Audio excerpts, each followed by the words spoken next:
What describes me best as a teacher? I think one of the first words would be caring. We've got to care about the kids. They've got to see that we care about them. It can't just be we care about whether or not they completed the homework assignment or we care about what kind of grade they have.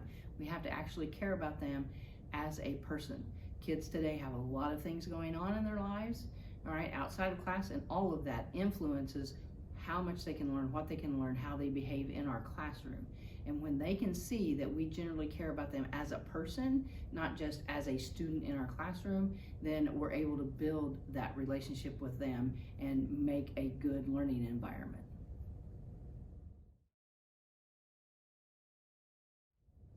A little bit about my teaching methods.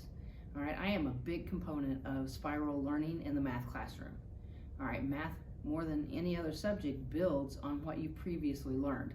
Be that whether it's 6th or 7th grade math or an algebra class in the high school or geometry or calculus at your upper level.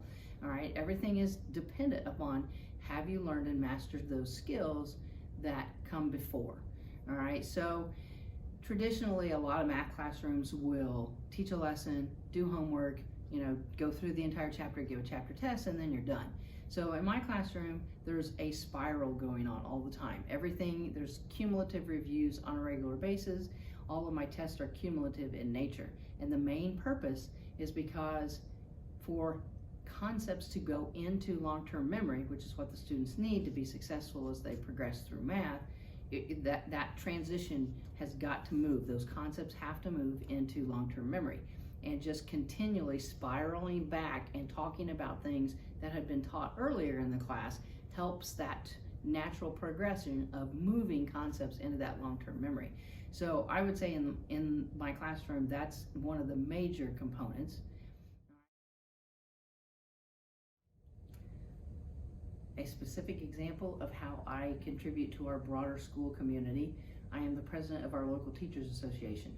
My role there is really to keep those lines of communication open between the administration, the school board, and our teachers.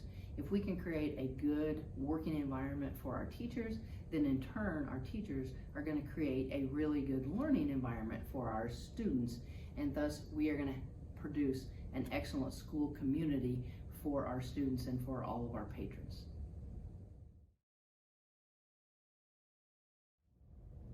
How do I want to grow and learn moving forward as a professional?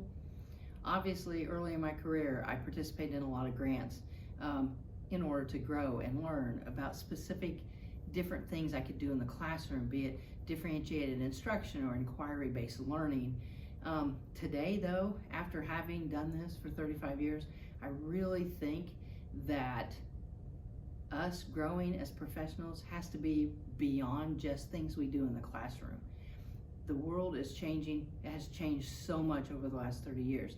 The things that our students deal with on a daily basis and what affects their lives is drastically different than what it was in the late 1980s when I started teaching.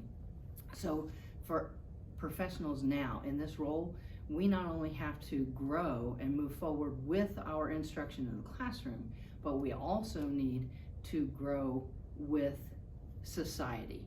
As society changes, as the technology that we now have and the social media, as that now starts to impact our students, we've got to grow professionally that way as well.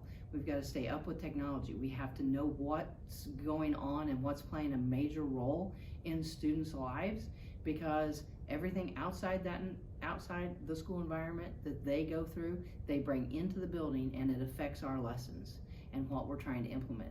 So we need to grow as professionals in two ways. We need to grow with our curriculum, with our practices, our best practices in the classroom as we implement lessons, but we also have to grow with society, and we have to embrace how society is changing so that we can best prepare kids for the future.